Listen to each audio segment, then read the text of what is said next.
새벽 4시, 어둠이 채 가시지 않은 시간에 눈이 떠졌습니다. 창밖은 아직 한밤중이었지만 제 몸은 이미 분주하게 움직일 준비를 하고 있었어요.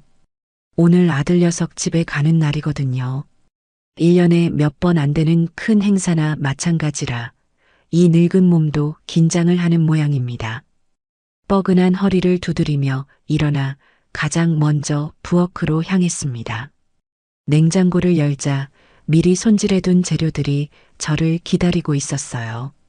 우리 아들 동석이가 제일 좋아하는 소갈비찜, 손주 민준이가 환장하는 잡채, 그리고 며느리 소지은이 그나마 먹는다고 했던 나물 몇 가지.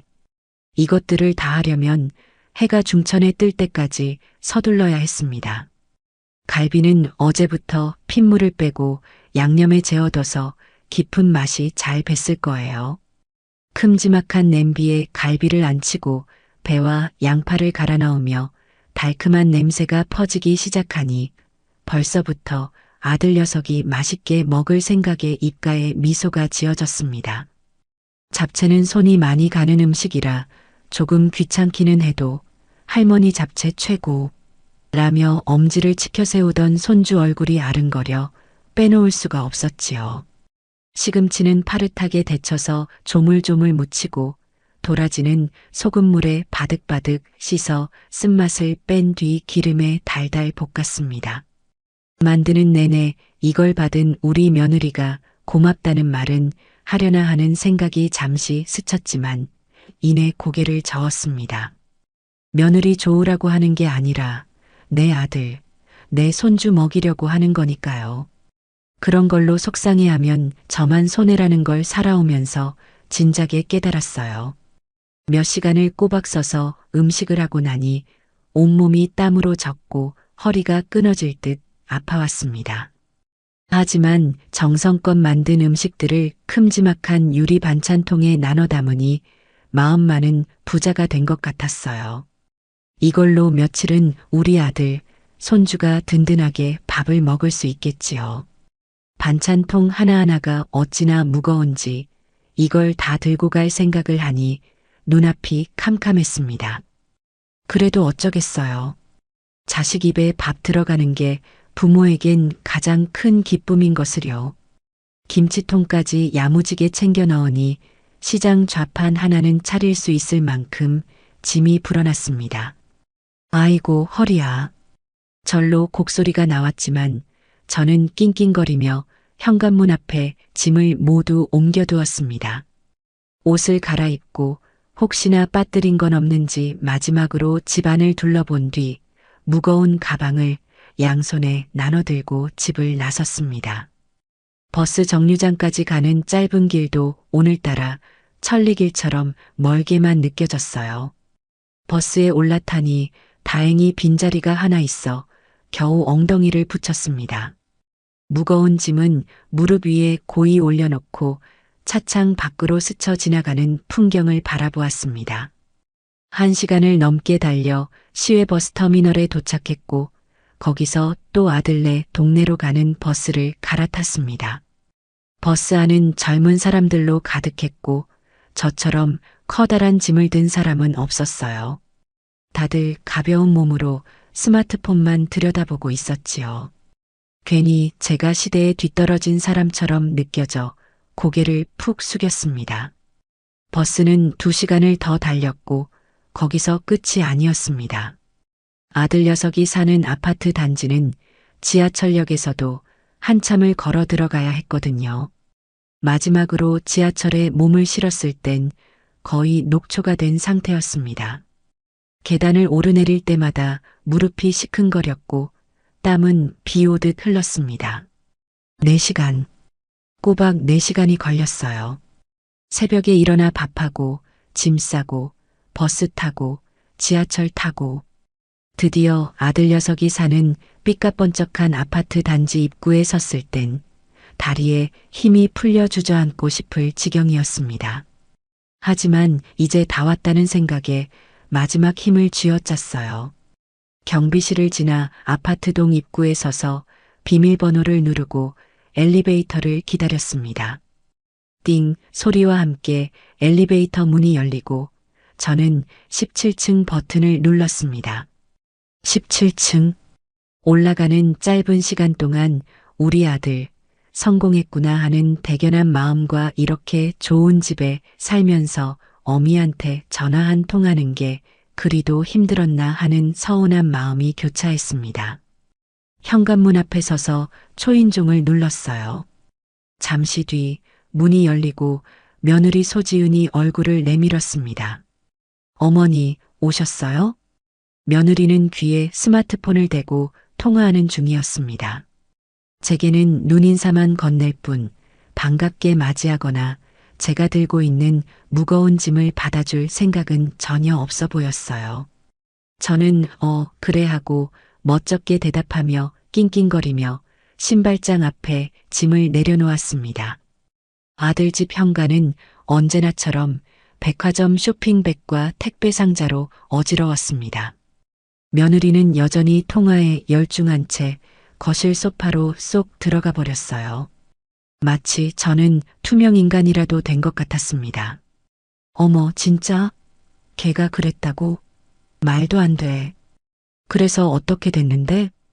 깔깔거리며 웃는 며느리의 목소리가 거실을 가득 채웠습니다.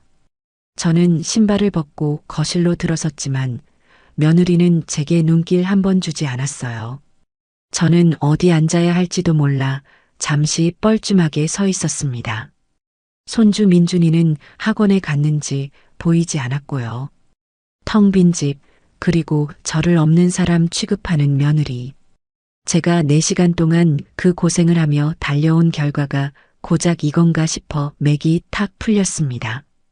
땀으로 축축한 옷이 몸에 감겨 찝찝했고 긴장이 풀리니 피로가 한꺼번에 몰려왔어요. 저는 하는 수 없이 며느리가 앉은 소파의 맨 끝자락에 겨우 엉덩이를 걸치고 앉았습니다. 10분이 지나고 20분이 지나도 며느리의 통화는 끝날 줄을 몰랐습니다. 저는 그저 숨을 죽인 채 얌전히 앉아 있을 수밖에 없었어요. 목이 말랐지만 차마 물 한 잔 달라는 말이 나오지 않았습니다. 그때 문득 현관 앞에 내려놓은 반찬 꾸러미가 생각났어요. 날이 더운데 저러다 상하기라도 하면 어쩌나. 제가 이 고생을 해서 가져온 음식인데 며느리는 거들떠보지도 않는구나 싶어 속에서부터 서운함이 치밀어 올랐습니다. 한참이 지나서야 며느리는 그래. 그럼 이따 다시 연락할게. 끊어. 라며 전화를 끊었습니다. 그리고는 기지개를 쭉 켜며 그제야 저를 쳐다보는 것이었습니다. 저는 혹시나 이제라도 어머니 오시느라 힘드셨죠? 라는 따뜻한 말 한마디를 건네지 않을까 속으로 아주 작은 기대를 했어요. 하지만 제 기대는 여지없이 박살이 났습니다. 며느리는 저를 위아래로 한번 훑어보더니 정말 아무렇지도 않다는 듯 세상에서 가장 무심한 말투로 이렇게 말하는 것이었어요. 어머니, 배고프시면 저기 찬장에 라면 있으니까 하나 끓여 드세요. 순간 제 귀를 의심했습니다. 뭐라고? 라면? 4시간을 달려온 시어머니에게, 그것도 2손 가득 반찬까지 만들어 온 사람에게 고작 한다는 소리가 라면을 끓여 먹으라니. 머릿속이 하얘지면서 서러움과 분노가 동시에 치밀어 올랐습니다. 온몸의 피가 거꾸로 솟는 기분이었어요. 4시간 동안의 고생, 새벽부터 음식을 만들던 정성, 그 모든 것이 한순간에 부정당하는 느낌이었습니다. 헛웃음이 나왔습니다. 그래, 소지은. 너는 나를 딱 그 정도로 생각하는구나.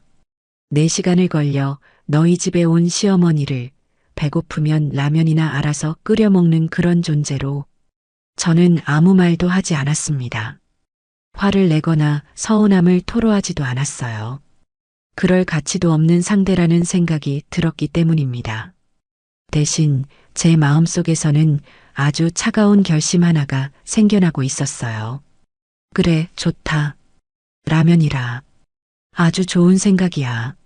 저는 속으로 칼을 갈기 시작했습니다. 너는 오늘 아주 큰 실수를 한 거다, 며느라가. 이 김성수는 평생을 참고만 살아온 사람이 아니거든. 너는 나에게 모욕을 줬고 나는 반드시 오늘 이 모욕을 똑같이, 아니 몇 배로 갚아줄 것이다. 저는 조용히 자리에서 일어나 부엌으로 향했습니다. 정말로 라면을 끓이기 위해서가 아니었어요. 앞으로 펼쳐질 제 복수국의 무대를 찬찬히 눈에 담아두기 위해서였습니다. 부엌으로 들어선 저는 찬장을 열었습니다. 그 안에는 온갖 종류의 유기농 과자와 값비싼 수입 파스타면, 아이를 위한 건강 간식들이 보기 좋게 정리되어 있었어요. 그리고 그 구석에 마치 없는 물건 취급을 받는 것처럼 먼지가 살짝 내려앉은 라면 5개짜리 묶음이 처박혀 있었습니다. 아마 마트에서 묶음 할인을 할 때 구색 맞추기로 사다 놓은 것이겠지요. 저는 그 중 하나를 꺼내 들었습니다. 아주 기본적인 대한민국 사람이라면 누구나 아는 그 빨간 봉지의 라면이었어요. 냄비를 꺼내 물을 받고 가스레인지 위에 올렸습니다. 텅 빈 냄비 안으로 물이 채워지는 소리가 텅 빈 제 마음을 울리는 것 같아 씁쓸했습니다. 가스레인지의 파란 불꽃이 냄비 바닥을 핥기 시작하는 것을 보면서 저는 생각에 잠겼습니다. 제가 제 시어머니를 모셨을 때가 떠올랐어요. 넉넉하지 않은 살림에도 시어머니가 오신다고 하면 며칠 전부터 장을 보고 가장 좋은 재료로 국을 끓이고 밥을 지었습니다. 행여나 입맛에 맞지 않으실까, 불편한 점은 없으실까 노심초사하며 정성을 다했어요. 그것이 며느리의 도리이고 어른에 대한 예의라고 배웠기 때문입니다. 그런데 지금 이 집의 며느리는 4시간을 달려온 시어머니에게 라면을 끓여 먹으라고 합니다. 시대가 변했다고들 하지만 이건 시대의 변화가 아니라 인간의 도리에 관한 문제였어요. 보글보글 물이 끓기 시작하자 저는 라면과 건더기 수프, 분말 수프를 차례로 넣었습니다. 딱히 더 넣을 만한 것도 없었어요. 냉장고를 열어볼까 생각도 했지만 그만두었습니다. 며느리가 베푸는 호의를 있는 그대로 받아주기로 마음먹었으니까요. 저는 그저 레시피에 적힌 그대로 정확히 4분 30초를 더 끓였습니다. 마치 중요한 의식을 치르는 사람처럼요. 이 라면은 단순한 한 끼 식사가 아니었습니다. 제게는 모욕의 증거이자 다가올 복수의 서막이었으니까요. 젓가락으로 면발을 한번 휘저으니 익숙한 라면 냄새가 확 풍겨왔습니다. 분명 맛있는 냄새인데도 어쩐지 속이 메스꺼웠어요. 다 끓인 라면을 그릇에 옮겨 담았습니다. 흔한 파 한 줄, 계란 하나 들어가지 않은 그야말로 봉지 속 내용물만으로 이루어진 라면 한 그릇. 저는 그걸 들고 식탁에 앉았습니다. 며느리는 여전히 소파에 비스듬히 누워 스마트폰 화면에서 눈을 떼지 않고 있었어요. 제가 라면을 먹든 말든 아무런 관심도 없어 보였습니다. 저는 후루룩 소리를 내며 면을 입안으로 가져갔습니다. 짜고 매운 국물이 텅 빈 위장을 자극했지만 아무런 맛도 느껴지지 않는 것 같았어요. 그저 꾸역꾸역 기계처럼 면을 씹고 국물을 삼켰습니다. 한 젓가락을 먹을 때마다 결심은 더욱 단단해졌습니다. 이 수모를 절대 잊지 않겠다. 반드시 그것도 아주 통쾌하게 갚아주겠다. 저는 면 한 가닥, 국물 한 방울 남기지 않고 그릇을 깨끗하게 비웠습니다. 마치 제게 주어진 임무를 완수하듯 그렇게 저의 첫 번째 복수 준비를 마쳤습니다. 설거지까지 깨끗하게 마치고 거실로 나오니 그제야 현관문 비밀번호 누르는 소리가 들렸습니다. 아들 동석이가 퇴근한 모양이었어요. 다녀왔습니다. 피곤해 전 목소리로 들어서는 아들은 저를 발견하고는 얼굴에 화색이 돌았습니다. 어머니, 아이고, 언제 오셨어요? 연락이라도 주시지. 그래, 왔다. 일하는데 방해될까봐 전화 안 했다. 아이고, 이 늦은 시간에. 힘드셨겠네. 근데 진지는 드셨고요? 아들의 물음에 저는 그저 먹었다라고 짧게 대답했습니다. 아들의 시선이 소파에 누워있는 아내에게로 향했어요. 지은아, 어머니 식사 챙겨드렸어? 그 순간 며느리는 스마트폰에서 눈을 떼고는 천연덕스럽게 거짓말을 했습니다. 마치 정말로 저를 챙겨준 사람처럼요. 그럼 어머니가 갑자기 라면이 드시고 싶다고 하셔서 맛있게 끓여드렸지. 입맛에 맞으셨어요, 어머니? 저는 아무 말 없이 며느리를 쳐다보았습니다. 입가에 희미한 미소를 띄운 채로요. 제 속내를 알 리 없는 아들은 아, 그러셨구나. 라면 말고 밥 드시지 그러셨어요 라며 아쉬워했고 며느리는 어머니가 드시고 싶다는데 어떻게라며 어깨를 으쓱했습니다. 이 짧은 순간에 저는 제 아들이 얼마나 아내에게 휘둘려 사는지 그리고 이 집의 권력이 어디에 있는지를 다시 한번 똑똑히 확인할 수 있었어요. 저는 이 상황을 바로잡을 생각이 없었습니다. 아들이 스스로 깨닫게 될 때까지 저는 그저 조용히 지켜볼 참이었습니다. 그날 밤 저는 손주 민준이가 쓰는 방 한쪽에 마련된 간이 침대에서 잠을 청했습니다. 하지만 잠이 올 리가 없었지요. 낮에 겪은 일로 머릿속이 복잡했습니다. 한참을 뒤척이는데 방문 너머로 안방에서 도란도란 이야기하는 아들 내외의 목소리가 들려왔습니다. 벽이 얇은 탓인지 목소리가 꽤 선명하게 들렸어요. 저는 자는 척 귀를 기울였습니다. 자기야, 다음 주 우리 힐링 여행 가는 거 잊지 않았지? 그 강릉에 새로 생긴 인피니티 풀 호텔 말이야. 후기 보니까 장난 아니더라. 알아. 근데 좀 비싸지 않아? 우리 이번 달 카드값도 꽤 나왔는데. 비싸긴. 우리가 이만큼 고생하는데 이 정도는 누려야지. 안 그래? 그리고 솔직히 어머니 오셔서 신경 쓰이는데 스트레스도 풀고 와야겠다. 어머니 계시는 동안 잘해드리고 주중에 우리끼리 싹 다녀오면 되지. 저는 어이가 없어서 숨을 죽였습니다. 시어머니가 와서 신경이 쓰이니 그걸 풀기 위해 호화로운 여행을 가야 한다는 논리는 대체 어디서 나오는 걸까요? 시어머니에게는 라면 한 그릇을 던져주면서 자신들은 수십만 원짜리 호텔에서 힐링을 하겠다는 그 뻔뻔함에 치가 떨렸습니다. 아들의 목소리가 다시 들렸어요. 그래도 어머니 혼자 집에 계시는데 우리가 여행 가는 건 좀 그렇지 않을까? 뭐가 그래? 어머니도 며칠 쉬시다 가시면 되는 거고 우리는 우리 인생 즐기는 거지. 자기야, 생각 좀 해봐. 거기 스파랑 마사지도 패키지에 포함되어 있대. 저녁에는 바비큐 파티도 하고 완전 최고급 코스라고. 며느리의 들뜬 목소리를 들으며 저는 어둠 속에서 주먹을 꽉 쥐었습니다. 그래, 너희는 너희 인생을 즐겨라. 최고급 코스로.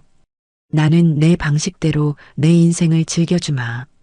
너희가 그토록 소중히 여기는 것들을 이용해서 아주 제대로. 그들의 대화는 저의 복수심에 기름을 붓는 격이었습니다. 다음 날 아침 저는 아무 일도 없었다는 듯이 평소와 같이 일어났습니다.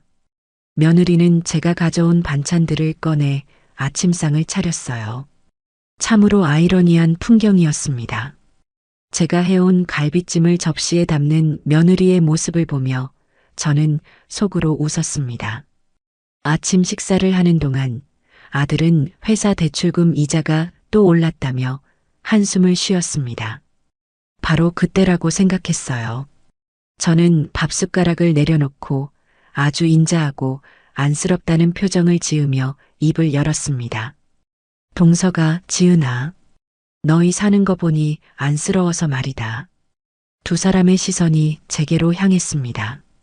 저는 최대한 슬픈 목소리로 말을 이었어요.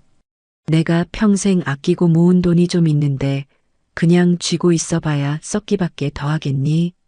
너희 집 장만할 때 보태주고 싶구나. 제 말이 끝나자 식탁에는 잠시 정적이 흘렀습니다.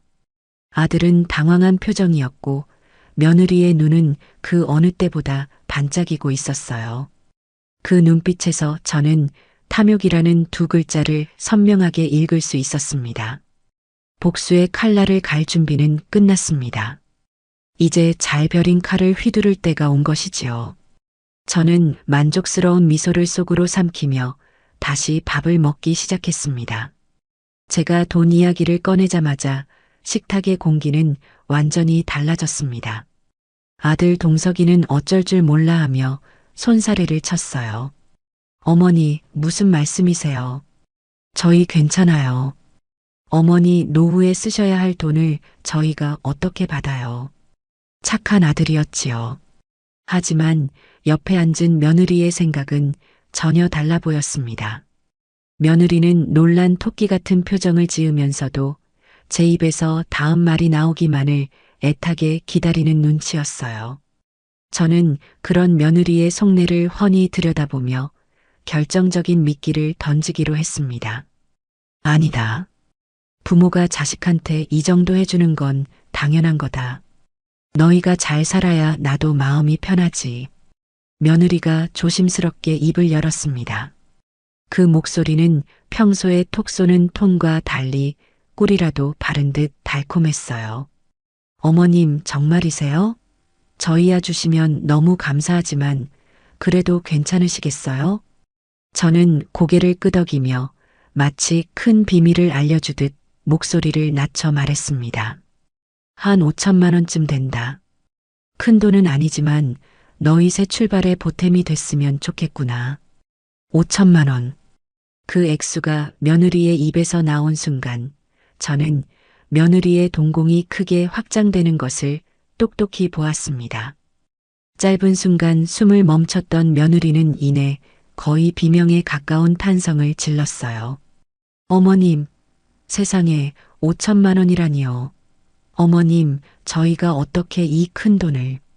정말 감사합니다, 어머님. 며느리는 자리에서 벌떡 일어나 제 옆으로 오더니 제 손을 덥석 잡았습니다. 그 손은 미세하게 떨리고 있었어요. 흥분을 감추지 못하는 모습이었습니다. 그때부터였을까요? 며느리 소지은의 경이로운 연기가 시작된 것은 호칭부터가 어머니에서 어머님으로 아주 콧소리가 잔뜩 섞인 채로 바뀌었습니다. 태도는 또 어떻고요? 식사가 끝나자마자 어머님, 아무것도 하지 마세요. 제가 다 할게요. 라며 쏜살같이 일어나 설거지를 시작했습니다. 어제 저에게 라면을 끓여 먹으라고 했던 사람과 동일 인물이 맞나 싶을 정도였어요. 저는 소파에 앉아 그 모습을 가만히 지켜보았습니다. 며느리는 콧노래까지 흥얼거리며 그릇을 닦고 있었어요. 설거지를 마친 뒤에는 곧장 과일 접시를 들고 제 앞에 나타났습니다. 사과와 배는 예쁘게 깎아 토끼 모양으로 장식까지 해놓았더군요. 어머님, 과일 좀 드세요. 제가 제일 예쁜 걸로 골라왔어요. 그래, 고맙다. 제가 과일을 한 입 베어 무니 며느리는 제 등 뒤로 가서는 어깨를 주무르기 시작했습니다. 어머님 오시느라 힘드셨죠? 제가 안마해 드릴게요. 어깨가 많이 뭉치셨네. 저는 가증스러운 그 행동을 말없이 받았습니다. 제 어깨를 주무르는 손길에서는 돈 냄새가 나는 것 같았어요. 5천만 원짜리 안마는 이런 기분일까요? 저는 속으로 비웃으며 이 상황을 즐겼습니다. 그래, 더 해봐라. 너의 그 탐욕이 어디까지 가나 한번 보자. 며느리는 제가 잠시라도 불편해 보이면 어머님, 뭐 필요하신 거 없으세요? 어머님, 추우세요? 담요 갖다 드릴까요? 라며 호들갑을 떨었습니다. 잠시 후 며느리가 베란다에 나가서 통화하는 소리가 들려왔습니다. 아마 자기 엄마에게 하는 전화겠지요.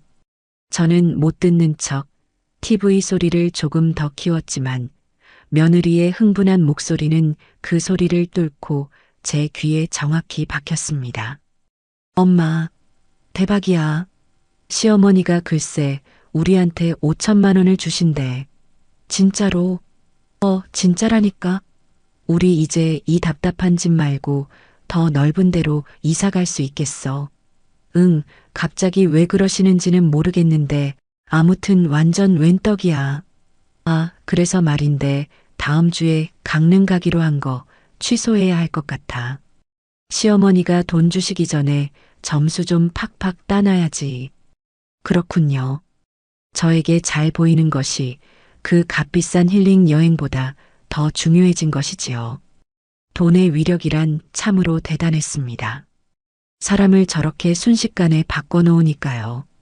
저는 며느리가 전화를 끊고 다시 제 옆으로 와서 아무것도 모른다는 순진한 얼굴로 앉는 것을 보며 생각했습니다. 이제 마지막 쐐기를 박을 시간이라고. 저는 집으로 돌아가기 위해 짐을 챙기는 척하며 가장 중요한 말을 꺼냈습니다. 그런데 얘들아, 이 돈을 주려면 절차가 좀 있더구나. 아들과 며느리가 동시에 저를 쳐다보았습니다. 특히 며느리의 얼굴에는 절차? 무슨 절차? 하는 불안감이 스쳐 지나갔어요. 저는 최대한 태연하게 그리고 아주 중요한 일이라는 듯이 말했습니다. 요즘은 세상이 험해서 말이다. 내가 은행에 직접 가서 너희한테 송금하는 걸 두 눈으로 봐야 마음이 놓이겠다. 그리고 뭐 서류에 너희 도장도 직접 찍어야 할 게 있다고 하더라. 물론 전부 제가 지어낸 거짓말이었습니다. 요즘 세상에 스마트폰 앱 하나면 몇 억도 순식간에 오고 가는데 은행에 직접 갈 필요가 어디 있겠어요. 하지만 돈에 눈이 먼 며느리는 제 말을 조금도 의심하지 않았습니다. 오히려 어머님, 그럼요. 당연히 그래야죠. 저희가 어머님 계신 곳으로 갈게요. 라며 앞장서서 말했습니다. 모든 것이 제 계획대로 흘러가고 있었습니다. 저는 만족스러운 미소를 감추고 마지막 제안을 던졌습니다. 그래, 그럼 다음 주말에 우리 집으로 다 같이 오너라. 내가 이사 자금도 주는데 밥 한 끼는 거하게 차려야지. 내 평생 실력 발휘해서 잔치상 한번 차려주마. 너희도 그런 상 한번 받아봐야 하지 않겠니? 잔치상이라는 말에 며느리의 얼굴이 환하게 펴졌습니다. 5천만 원에 사내 진미가 차려진 잔치상까지. 며느리의 머릿속은 이미 행복한 상상으로 가득 차 보였어요. 네, 어머님. 그럼요. 당연히 가야죠. 여행이 문제예요? 저희 당장 갈게요. 토요일 아침 일찍 출발하겠습니다. 그렇게 며느리는 자신의 무덤을 스스로 파고 있었습니다. 아들 내외를 배웅하며 엘리베이터 문이 닫힐 때까지 손을 흔드는 며느리의 모습을 보며 저는 다짐했습니다. 그래, 오너라. 내가 너희를 위해 아주 특별한 평생 잊지 못할 잔치상을 차려놓고 기다리고 있으마. 그 상을 받고 너희가 어떤 표정을 지을지 벌써부터 기대가 되는구나. 저는 차가운 미소를 지으며 집으로 돌아섰습니다. 아들네 집에서 돌아온 저는 며칠 동안 아주 바쁘게 지냈습니다. 복수 계획을 구체적으로 다듬고 필요한 것들을 하나씩 준비해야 했으니까요. 가장 먼저 한 일은 제 오랜 친구이자 이 세상에서 저를 가장 잘 아는 옥자 언니에게 전화를 건 것이었습니다. 언니는 젊어서부터 저와 동네에서 같이 고생하며 아이들을 키운 친자매나 다름없는 사이였어요. 따르릉 몇 번 신호가 가자마자 옥자 언니의 카랑카랑한 목소리가 들려왔습니다. 성순이냐? 웬일이야, 이 시간에? 언니 나야. 시간 좀 괜찮아? 할 말이 많아서. 저는 자초지종을 모두 설명했습니다. 새벽부터 일어나 음식을 싸들고 4시간을 달려간 이야기, 저를 투명인간 취급하던 며느리의 태도, 그리고 결정적으로 라면이나 끓여 드세요라고 했던 그 모욕적인 한마디까지요. 제 이야기가 길어질수록 수화기 너머 옥자 언니의 숨소리가 거칠어지는 것이 느껴졌습니다. 미친 거 아니야, 그거? 세상에, 지 애미한테도 그럴까? 사람을 어떻게 보고. 그러게 말이야. 그래서 내가 폭발 직전까지 갔다가 겨우 참았어. 참기는 뭘 참아.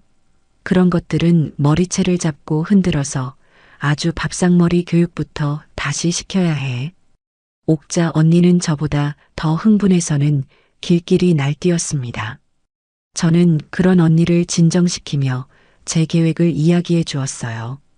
5천만 원을 미끼로 던진 것과 그 돈을 받으러 다음 주말에 아들 내외가 우리 집으로 오기로 했다는 것까지요.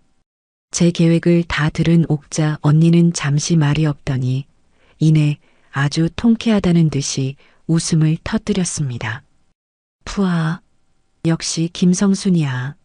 내가 너를 이래서 좋아한다니까. 그래, 아주 잘 생각했어. 그런 것들은 돈으로 약을 올려서 아주 똥인지 된장인지 찍어 먹어봐야 정신을 차리지. 그래서 내가 뭘 도와주면 되겠냐? 역시 옥자 언니였습니다.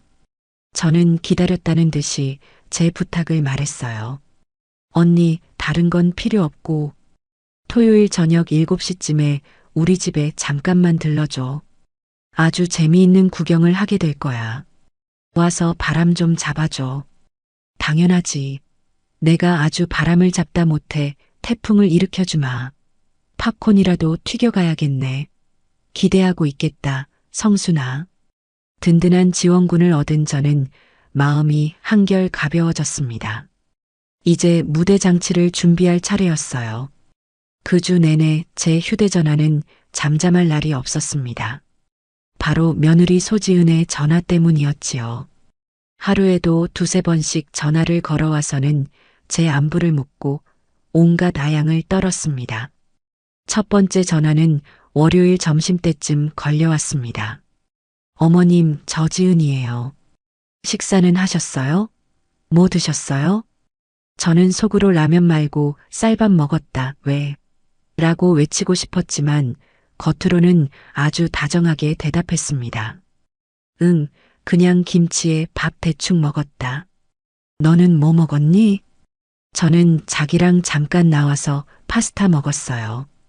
다음에 어머님이랑도 같이 와야겠어요. 정말 맛있어요.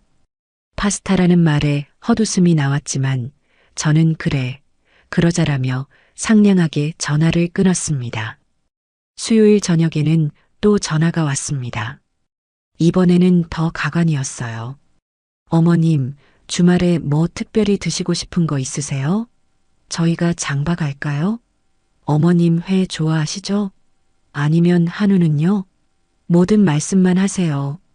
저는 속으로 너는 나한테 라면 하나 줬으면서 바라는 건 참 많다라고 생각하며 혀를 찼습니다. 그리고는 며느리의 기대감을 최고조로 끌어올리기 위해 이렇게 말했지요. 아니다, 됐다. 내가 다 알아서 준비할 테니 너희는 몸만 오너라.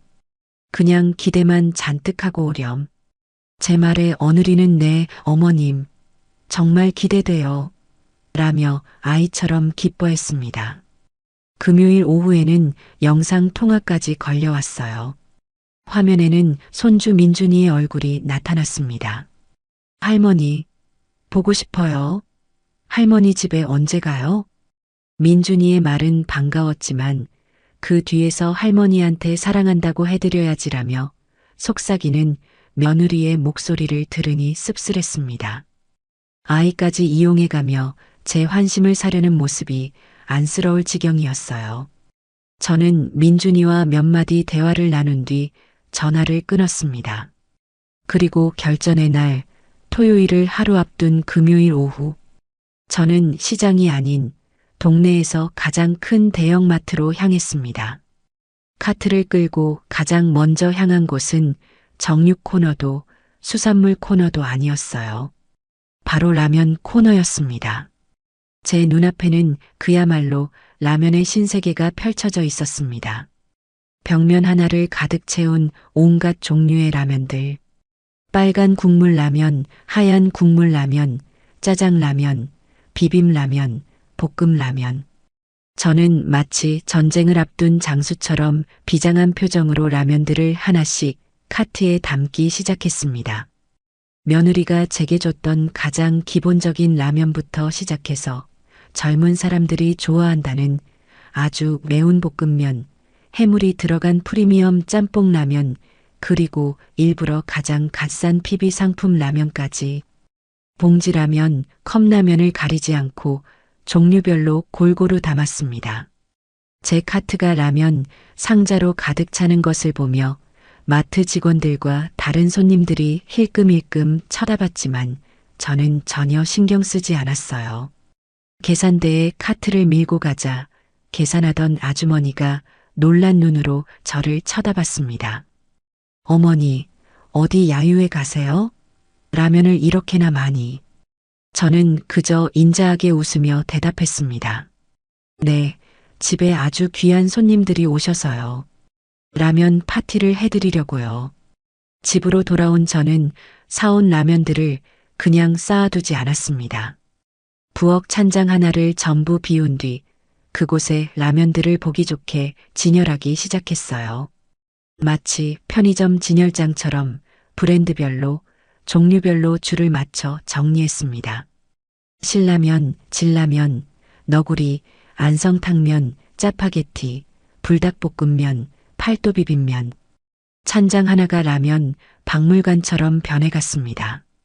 진열을 모두 마치고 그 앞에 서서 바라보니 실로 장관이었습니다. 이것이 바로 제가 며느리를 위해 준비한 잔치상의 메인 메뉴였지요. 저는 라면으로 가득 찬 찬장문을 닫으며 만족스러운 미소를 지었습니다.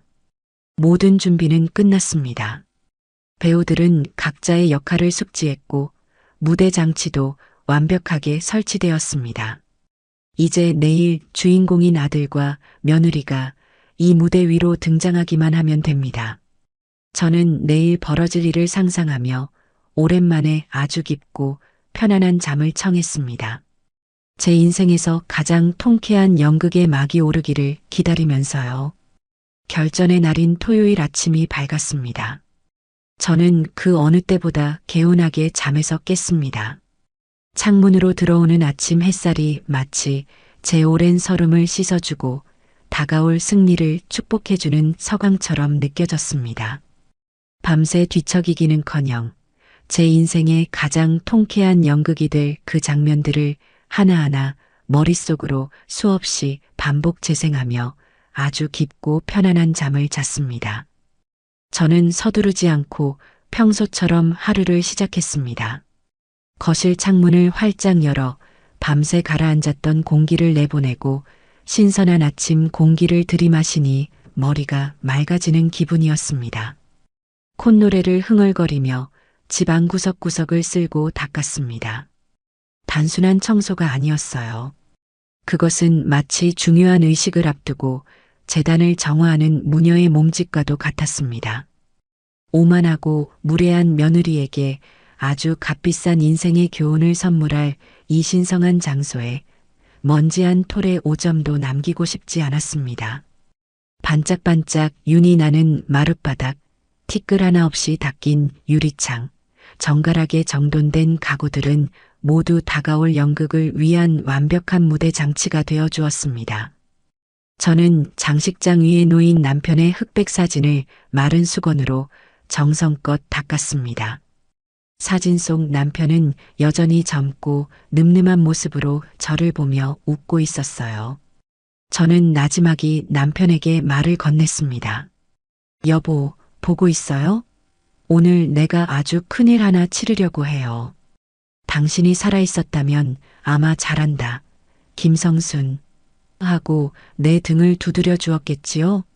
우리 아들 동석이가 저렇게 물러터진 녀석이 아닌데 저 못된 여우 같은 며느리한테 꽉 잡혀 사는 꼴을 보니 내 속이 터져서 더는 못 보겠습니다.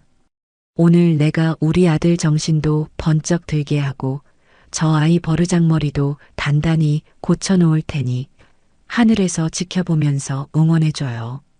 사진 속 남편의 미소가 마치 제 계획을 지지하는 것처럼 보여 저는 더욱 굳게 결심을 다졌습니다. 시간을 확인하니 오전 10시. 아들 동석이에게서 전화가 걸려왔습니다. 어머니, 저희 지금 출발해요. 3시간 반에서 4시간 정도 걸릴 것 같아요. 수화기 너머로 들려오는 아들의 목소리는 어딘지 모르게 들떠 있으면서도 한편으로는 제게 미안함을 느끼는 듯한 복잡한 기색이 역력했습니다. 저는 그 짧은 통화에서 모든 것을 읽을 수 있었어요. 지금쯤 제 아들은 운전대를 잡고 옆자리에 앉은 며느리는 이미 5천만 원으로 무엇을 할지에 대한 행복한 계획을 쉴 새 없이 늘어놓고 있겠지요. 자기야, 우리 이 돈 받으면 대출 조금 더 보태서 강남은 아니더라도 적어도 학군 좋은 목동 쪽 30평대 아파트는 알아볼 수 있겠다.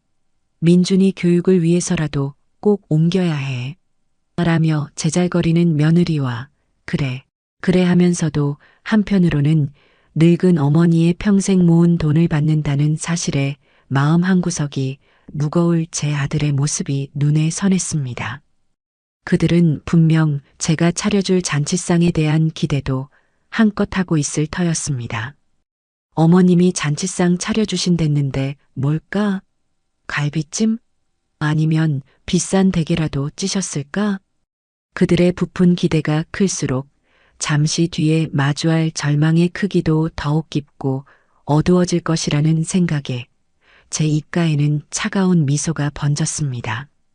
저는 점심으로 간단히 누룽지를 끓여 먹고 마지막으로 무대 장치를 점검했습니다. 식탁 위에는 제가 시집올 때 친정어머니가 해주신 평생을 아껴왔던 하얀 도자기 그릇들이 정갈하게 놓여 있었습니다.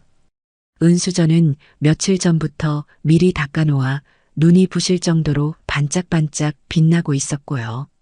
하지만 그 아름다운 그릇들 옆에는 마치 음식물 쓰레기통에서나 볼 법한 낡고 찌그러진 양은 냄비 3개와 캠핑장에서나 쓸 법한 휴대용 가스버너 3개가 기괴한 모습으로 함께 놓여 있었습니다. 최고급과 최하급의 부조리한 조화. 그것이 바로 제가 그들에게 보여주고자 하는 메시지였습니다.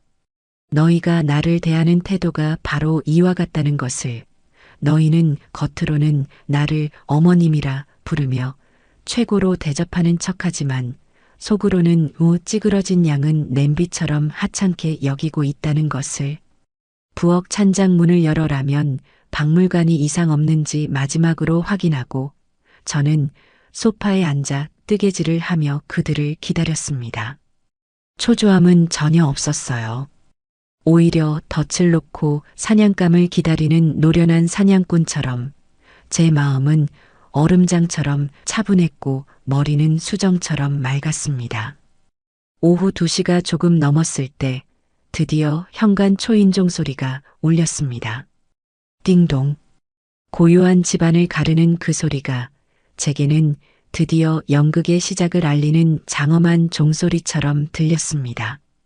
저는 뜨개질거리를 조용히 내려놓고 천천히 심호흡을 한번 했습니다. 그리고는 거울 앞에 서서 제 얼굴을 확인했어요.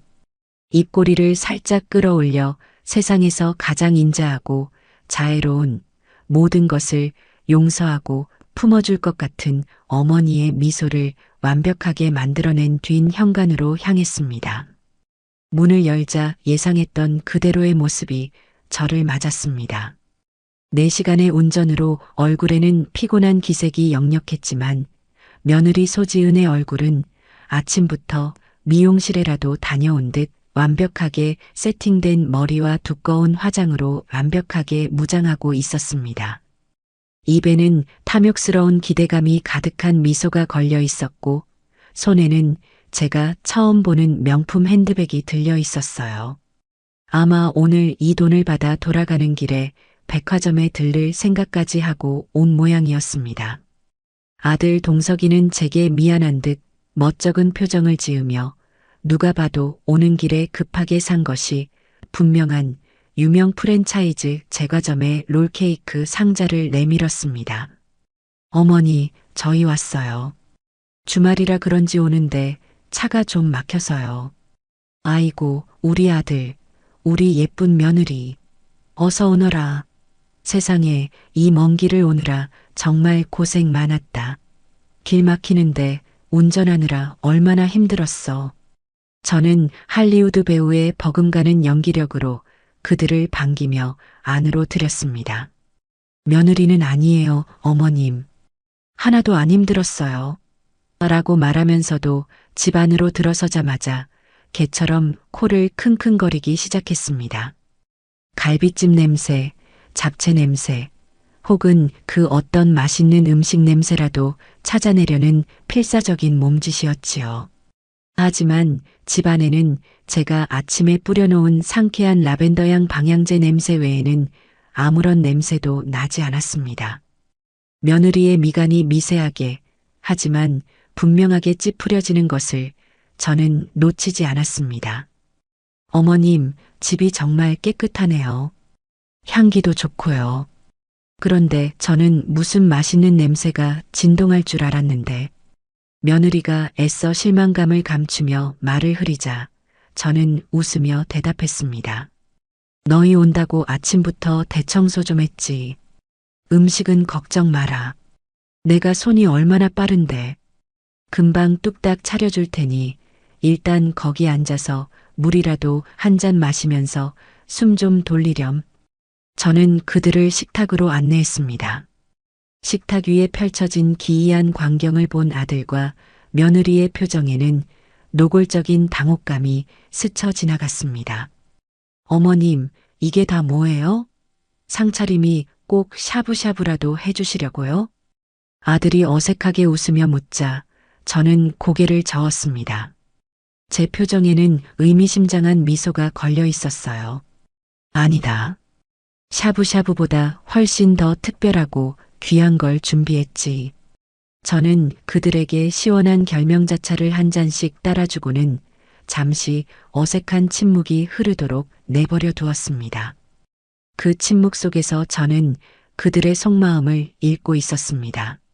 며느리는 이제 노골적으로 불안한 표정을 지으며 부엌 쪽을 힐끔거렸고 아들은 이 이해할 수 없는 상황을 어떻게든 무마해 보려는 듯 어머니, 요즘 건강은 어떠세요? 무릎 아프신 건 좀 괜찮으시고요? 같은 영양가 없는 질문들을 던져대기 시작했습니다. 바로 그때였어요.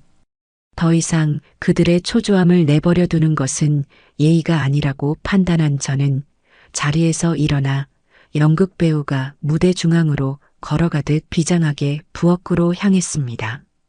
그리고는 마치 아주 중요한 대사를 읊는 것처럼 안타깝다는 듯한 목소리로 말했지요. 아이고, 내가 정말 정신이 없네. 너희가 굶주린 배를 붙잡고 여기까지 왔는데 오늘 잔치의 제일 중요한 하이라이트라고 할 수 있는 메인 요리를 빼먹었구나. 정말 미안하다. 잠깐만 기다리렴. 금방 가져다 줄게. 저는 부엌 찬장문을 활짝 열었습니다. 그 안을 가득 채운 오색 찬란한 라면, 봉지들이 마치 판도라의 상자가 열리듯 그 흉측하고도 아름다운 모습을 드러냈습니다.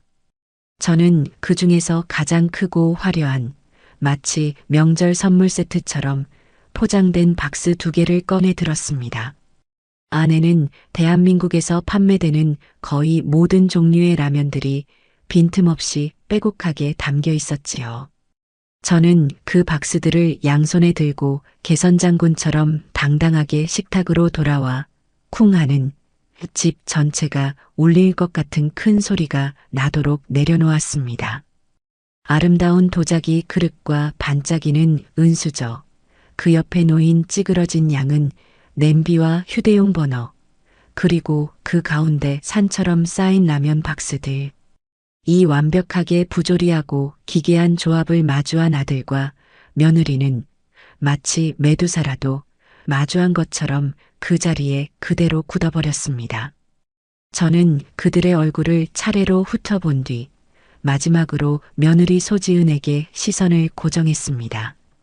그리고는 제가 며칠 동안 거울을 보며 수백 번도 더 연습했던 그 대사를 제 인생 최고의 연기력으로 세상에서 가장 상냥하고 자애로운 목소리로 한 글자 한 글자 힘을 주어 내뱉었습니다. 얘들아, 4시간이나 오느라 정말 고생 많았다. 배고프지? 저기 찬장에 라면 많으니까 너희들 입맛대로 하나 골라 끓여 먹어라. 우리 지은이는 뭘 제일 좋아하려나? 이 빨간 국물이 좋으니? 아니면 매콤한 비빔면이 좋으니? 어서 골라보렴 마가. 제 말이 끝나고 찾아온 정적은 칼로 벨 수 있을 만큼 날카롭고 서늘했습니다. 시계 초침이 움직이는 소리, 제 심장이 고동치는 소리 외에는 아무 소리도 들리지 않았어요. 아들 동석이는 상황 파악이 전혀 되지 않는 듯 제 얼굴과 식탁 위에 라면 상자를 번갈아 쳐다보며 구겨진 종이 인형처럼 앉아 있었습니다. 하지만 며느리 소지은은 달랐습니다. 그녀의 얼굴은 제가 지금껏 한 번도 본 적 없는 아주 흥미로운 스펙트럼의 감정 변화를 실시간으로 보여주는 거대한 스크린과도 같았습니다. 동과 잔치상에 대한 탐욕스러운 기대감으로 발갛게 상기되었던 두 뺨은 순식간에 핏기가 사라지며 마치 백지장처럼 창백하게 변했습니다. 그 뒤를 이어 찾아온 것은 완전한 불신이었습니다. 내가 지금 뭘 잘못 들은 거지? 이건 악몽일 거야. 시어머니가 노망이 드신 게 틀림없어. 라고 말하는 듯한 초점 없는 눈빛이었지요. 하지만 제 얼굴에 떠 있는 모든 것을 알고 있다는 확신에 찬 미소를 확인한 순간 불신은 천천히 끓어오르는 용암처럼 뜨거운 분노로 바뀌기 시작했습니다. 창백했던 얼굴에 다시 피가 몰리며 이번에는 억제할 수 없는 모욕감으로 시뻘겋게 달아올랐습니다. 곱게 화장한 얼굴 위로 분노라는 감정이 역력히 드러나는 모습은 잘 그린 풍자화를 보는 것처럼 우스꽝스러우면서도 한편으로는 통쾌하기 그지없었습니다. 그 숨막히는 침묵을 깬 것은 역시 제 아들 동석이었습니다. 목소리는 길 잃은 아이처럼 불안하게 떨리고 있었어요. 어머니, 이게 무슨 장난이세요? 저희 오기 전에 혹시 어디 편찮으셨어요? 아니면 누가 어머니 속상하게 한 일이라도 있었어요? 가엾은 제 아들은 여전히 제가 짓궂은 농담을 하고 있다고 혹은 다른 이유 때문에 잠시 심술을 부리고 있다고 믿고 싶은 모양이었습니다. 어쩌면 이 모든 것이 아내인 소지은의 잘못에서 비롯되었다는 사실을 인정하고 싶지 않은 현실을 부정하고픈 마지막 발버둥이었을지도 모릅니다. 저는 그런 아들을 보며 연민과 안쓰러움을 느꼈지만 제 계획을 멈출 수는 없었습니다. 이 연극의 클라이맥스는 아직 시작되지도 않았으니까요. 저는 온화한 할머니의 가면을 벗지 않은 채 아주 다정하고 나긋나긋한 목소리로 대답했어요. 장난이라니? 아들아, 나는 단 한순간도 장난인 적이 없단다. 내 평생 이렇게 진심이었던 적도 없었어. 저는 자리에서 일어나 며느리 쪽으로 몸을 돌렸습니다. 그리고는 라면 상자에서 요즘 젊은이들이 가장 좋아한다는 먹으면 입에서 불이 난다고 소문이 자자한 볶음면 하나를 꺼내 며느리 앞에 조심스럽게 놓아주었습니다. 마치 귀한 보석이라도 다루는 듯한 손길이었지요. 지난번에 내가 너희 집에 갔을 때 우리 지은이가 그랬잖니. 4시간 걸려온 피곤한 손님한테는 이 세상 그 어떤 산의 진미보다도 따끈한 라면 한 그릇 끓여주는 게 최고의 대접이라고. 그때는 내가 너무 늙고 무지해서 우리 며느리의 그 깊은 뜻을 미처 헤아리지 못했지 뭐니. 집에 와서 곰곰이 생각해보니 우리 똑똑한 며느리가 요즘 유행하는 최신식 손님 대접법을 이 늙은 시어미에게 친히 가르쳐준 것이구나 싶어서 내가 그만 무릎을 탁 쳤단다. 저는 며느리의 눈을 똑바로 쳐다보며 말을 이었습니다. 제 목소리는 꿀처럼 달콤했지만 그 안에 담긴 날카로운 가시는 며느리의 심장을 정확히 겨누고 있었습니다. 나는 내가 라면을 이 세상에서 제일 좋아하는 줄 알고 혹시나 내 까다로운 입맛에 안 맞을까봐 이렇게 종류별로 브랜드별로 다 준비했지. 이게 다 널 위한 내 정성이란다, 아가. 어서 부끄러워 말고 하나 골라보렴. 오늘은 이 시어머니가 특별히 너만을 위해서 내가 가장 좋아하는 방식으로 맛있게 끓여주마. 물은 좀 넉넉하게 잡을까? 아니면 자작하게 끓여줄까? 저는 휴대용 버너 위에 냄비를 올리고 물을 붓는 신용까지 했습니다. 제 모든 행동에는 나는 내가 한 짓을 단 하나도 잊지 않고 똑똑히 기억하고 있으며 지금부터 내가 했던 그대로 아니 그 이상으로 돌려주겠다는 명백한 선전포고가 담겨 있었습니다. 며느리는 이제 온몸을 사시나무처럼 부들부들 떨기 시작했어요. 당장이라도 이 모든 것을 뒤엎고 소리를 지르며 폭발하고 싶지만 그녀의 발목을 붙잡고 있는 5천만 원이라는 거대한 돈 때문에 차마 그러지 못하고 억지로 분을 사귀는 모습이 역력했습니다. 바로 그 순간 연극의 두 번째 배우가 등장할 시간이 되었습니다. 띵동. 마치 약속이라도 한 듯 정확한 타이밍에 초인종 소리가 울렸어요. 어머나, 이 시간에 누구지? 우리 집에 올 사람이 없는데. 저는 능청스럽게 연기하며 현관으로 향했습니다. 문을 열자 역시나 제 오랜 친구 옥자 언니가 김치가 가득 담긴 통을 들고 서 있었습니다. 아이고, 성순아, 나왔다. 지난번에 내가 담가준 총각김치가 너무 맛있어서 우리 영감이 자꾸만 생각이 난다고 성하길래 내가 염치불구하고 또 얻어가려고 왔지. 옥자 언니는 집 안으로 들어서다 식탁의 광경을 보고는 완벽하게 계산된 세상에서 가장 놀란 표정을 지으며 그 자리에 멈춰 섰습니다. 언니의 목소리는 일부러 온 동네방네 다 들릴 만큼 크고 우렁찼어요. 어머나 세상에, 이게 다 뭐람? 잔칫날이네, 잔칫날이야. 동네 잔치 열렸구나. 옥자 언니는 식탁으로 성큼성큼 다가와 산처럼 쌓여있는 라면 상자들을 보며 입을 다물지 못하는 연기를 펼쳤습니다. 그 연기력은 웬만한 중견 배우 뺨치는 수준이었어요. 와, 오늘 라면 파티하는구나. 세상에, 세상에. 이렇게 많은 라면은 내 평생 구경도 못 해봤다. 요즘 신세대들은 이렇게 노는구나. 우리 때는 손님 오면 밥하고 국 끓이고 전 부치느라 허리가 휘어나갔는데 세상 참 좋아졌네. 아주 그냥 호텔 뷔페가 하나도 부럽지 않다 얘. 옥자 언니의 천연덕스러운 연기에 저는 속으로 박장대소를 했습니다. 언니는 제 아들 동석이에게는 좋겠네. 엄마가 이렇게 근사하고 최신 유행하는 파티도 열어주시고 이런 엄마가 세상에 또 어디 있냐? 라고 말하고 얼굴이 잿빛으로 변해버린 며느리에게는 더 결정적인 한 방을 아주 치명적인 일격을 날렸습니다. 아가씨는 정말 복도 많다.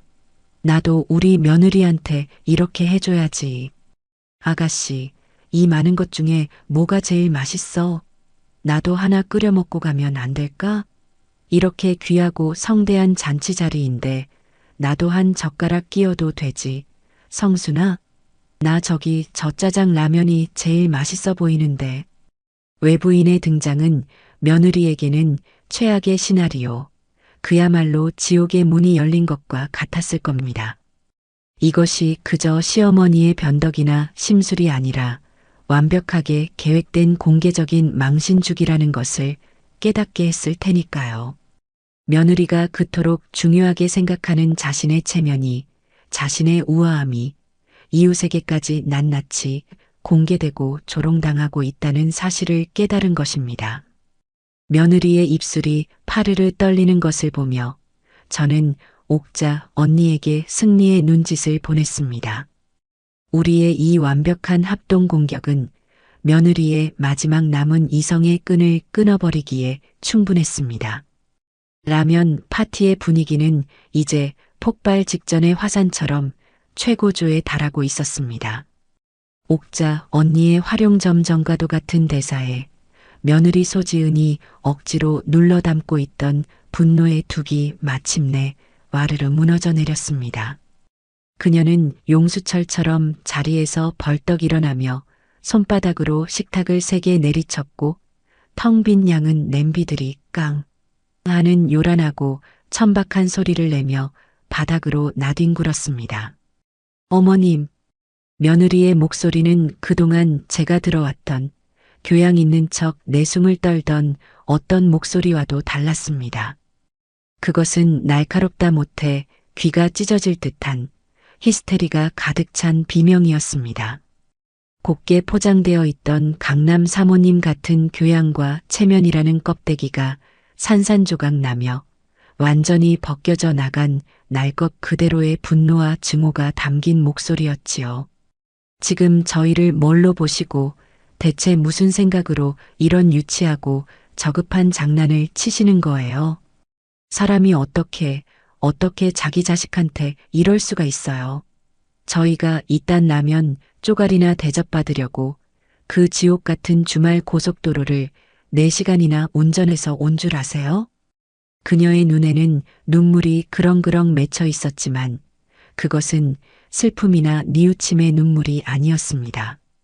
자신의 계획이 수포로 돌아간 것에 대한 분함과 이웃 앞에서 망신을 당한 것에 대한 억울함, 그리고 감히 시어머니 따위가 자신을 조롱했다는 사실에 대한 참을 수 없는 분노가 뒤섞인 눈물이었습니다. 저는 조금도 동요하지 않고 의자에 등을 깊숙이 기댄 채 팔짱을 끼고 그녀의 발악을 조용히 아주 흥미롭게 감상했습니다. 며느리는 이제 제게서 어떤 희망도 발견할 수 없다고 느꼈는지 분노의 화살을 만만한 제 아들 동석이에게로 돌렸습니다. 당신은 뭐해? 돌부처처럼 거기 서서 구경만 할 거야? 당신 어머니가 당신 아내한테 이렇게까지 모욕을 주는데 가만히 보고만 있을 거냐고.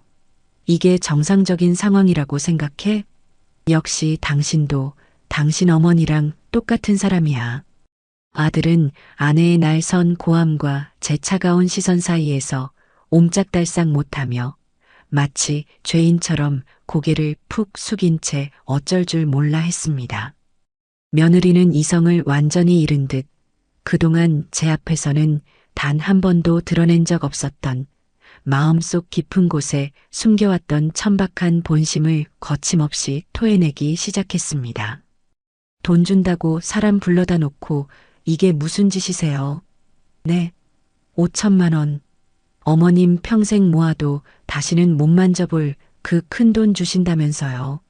그래서 그 비싸고 좋은 강릉 호텔 예약도 제 친구들한테 그렇게 자랑했던 그 힐링 여행도 눈물을 머금고 취소하고 하나밖에 없는 당신 아들까지 대동해서 한 걸음에 정말 한 걸음에 달려왔는데 고작 이런 대접을 하세요? 차라리 처음부터 주지 말든가. 사람 기대하게 만들어서 이렇게 비참하게 만들지 말고. 결국 돈 이야기가 나왔습니다. 제 귀에는 5천만 원이라는 단어가 유난히 크고 선명하게 들렸습니다. 저는 기다렸다는 듯이 입을 열었습니다.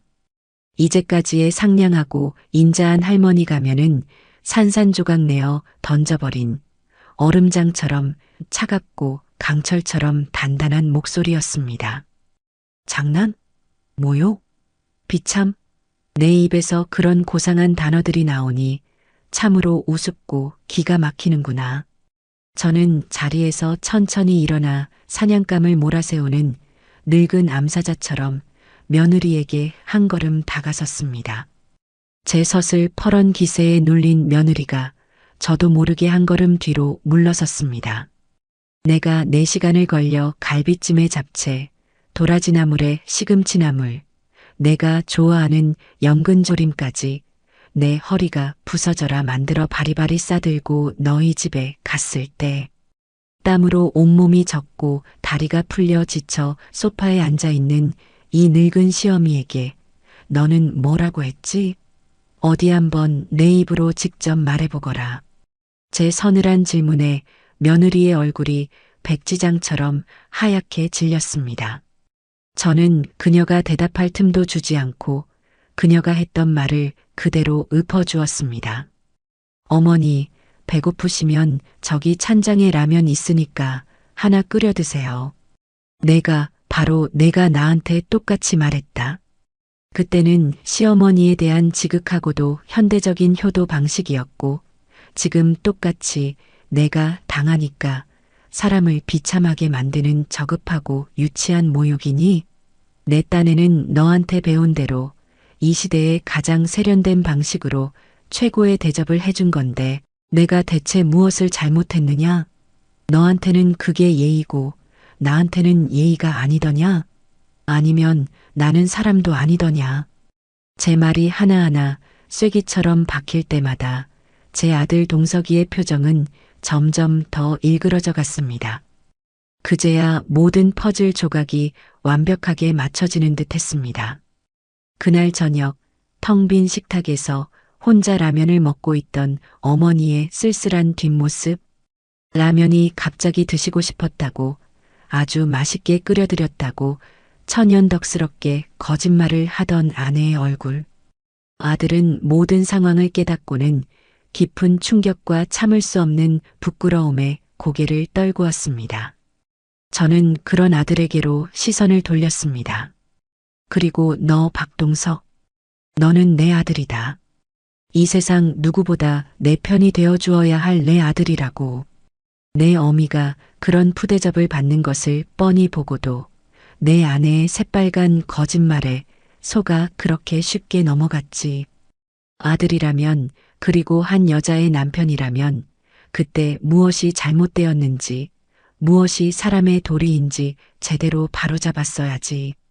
그것이 내가 했어야 할 최소한의 도리였고 너의 가정을 지키는 길이었다.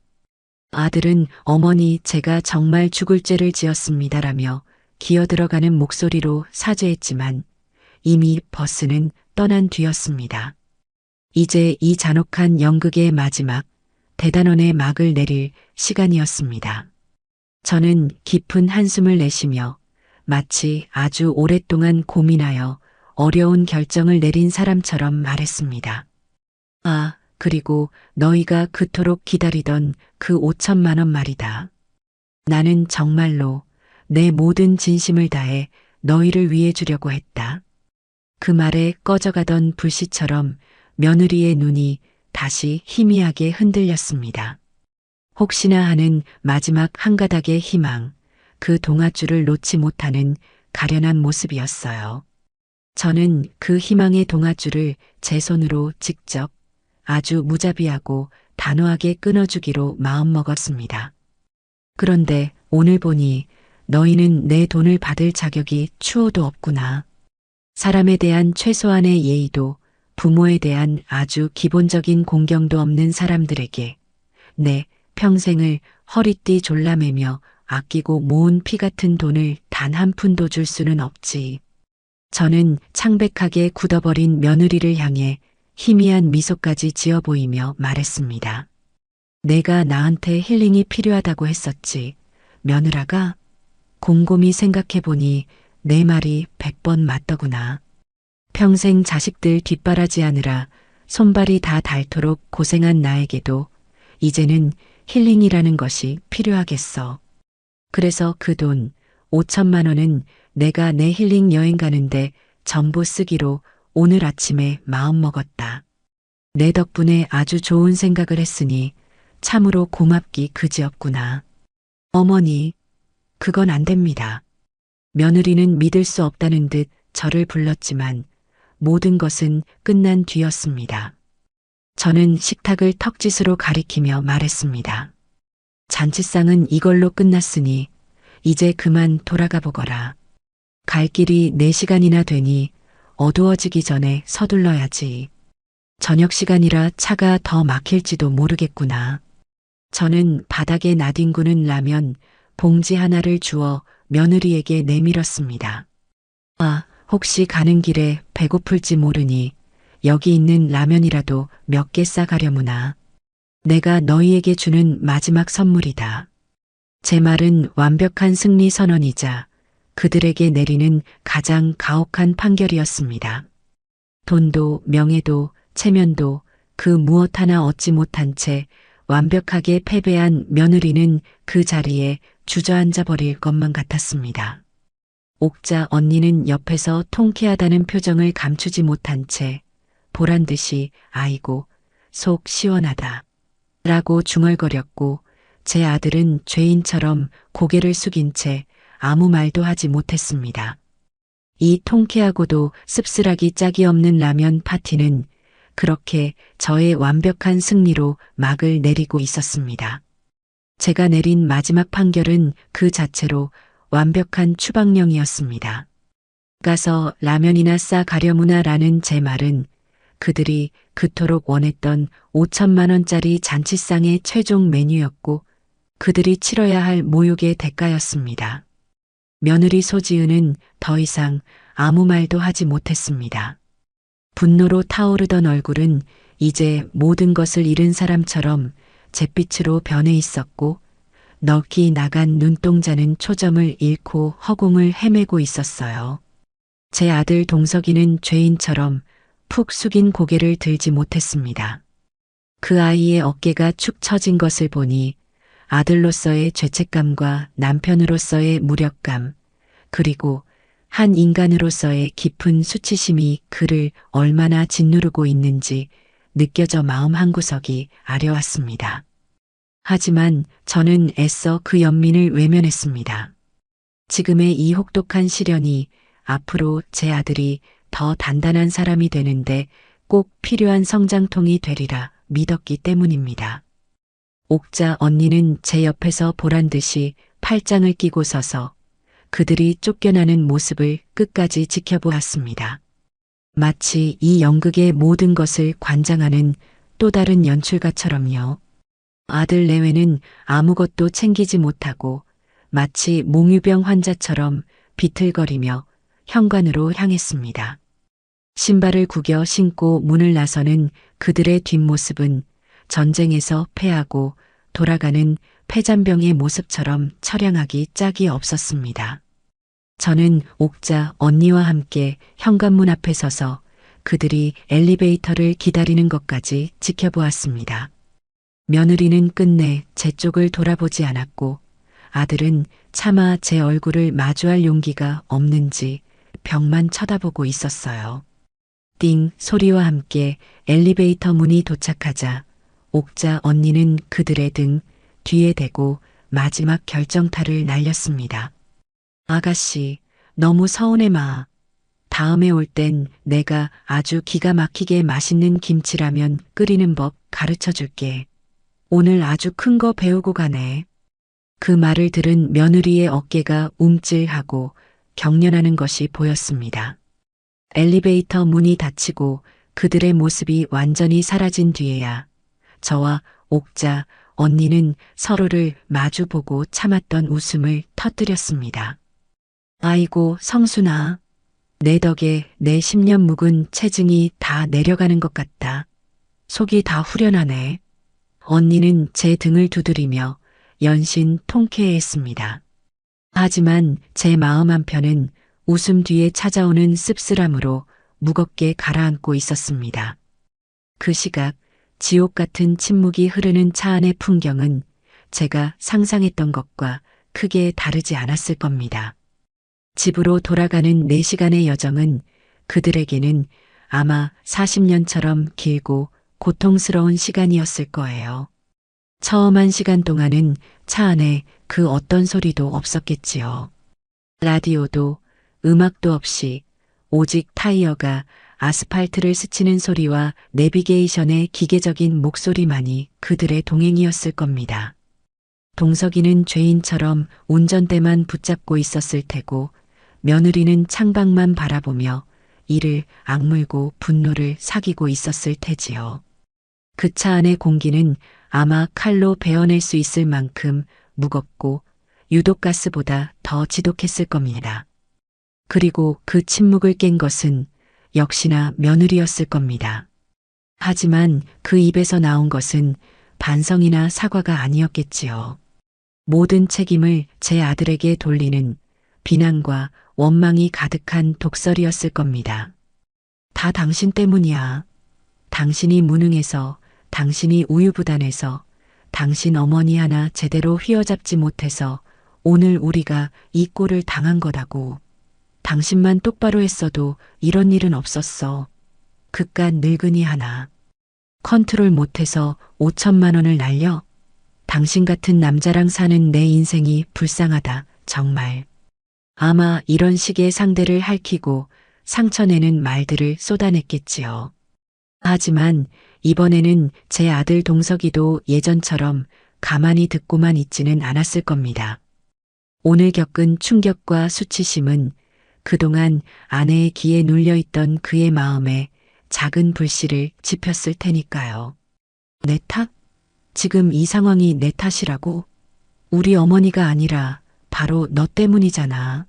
너 우리 어머니한테 대체 무슨 짓을 한 거야?